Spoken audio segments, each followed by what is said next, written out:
একটা সময় কোনো তারকা ছিল না, কোনো নক্ষত্র ছিল না, কোনো গ্রহ ছিল না, এমনকি আলো ছিল না। যেটা ছিল সেটা হচ্ছে একটা অন্ধকারাচ্ছন্ন, রহস্যময় অন্ধকারাচ্ছন্ন একটা জায়গা, যেটা অত্যন্ত সংকুচিত এবং অত্যন্ত উত্তপ্ত। তারপর একদিন হঠাৎ সেই রহস্যময় অন্ধকার জায়গাটা উত্তাপের চূড়ান্ত পর্যায়ে পৌঁছে যাওয়ার পর তার ভেতরের দরজাটা খুলে দিল, অর্থাৎ সে শূন্য জায়গাটা প্রসারিত হতে শুরু করলো। এই যে ঘটনা, এই ঘটনাটাকে আমরা বলে থাকি বিগ ব্যাং।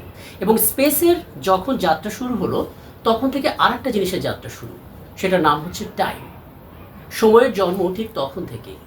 সময় এবং জায়গা, স্পেস এবং টাইম, তাদের বন্ধুত্ব সেই বিগ ব্যাংয়ের মাধ্যমে শুরু হলো, আষ্টে পৃষ্ঠে জড়িয়ে আছে এবং এখন পর্যন্ত তারা একসাথে এগিয়ে যাচ্ছে। বিগ ব্যাংয়ের সেই ঘটনার পর আমরা জানতেও পেরেছি যে সেই শক্তি হঠাৎ করে রূপান্তরিত হলো কণাতে। তারপর সেই কণা একটা সময় পরমাণুতে পরিণত হলো, সেই ক্ষুদ্র পরমাণু প্রসারিত হতে হতে নক্ষত্র তৈরি করলো। এরপর বিলিয়ন বিলিয়ন বছর পার হয়ে গেল, তারপর আমরা এলাম।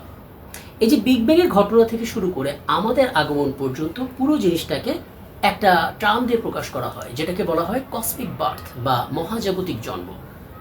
দর্শক, আগেই ঘোষণা দিয়েছি আগামী 31 মে রাত 10:23 জটাঙ্কে একটা নতুন পর্ব আসছে, সময়ের জন্ম।